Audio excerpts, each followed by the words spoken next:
Құрметті тыңдаушылар, сөз мағынасын терең түсіну мақсатында дала гүлдерінің атауы тақырыбындағы сабағымызбен таныс болыңыздар.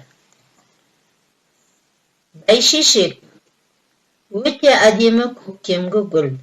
Бәйшешекті көктем жаршысы деп те атайды.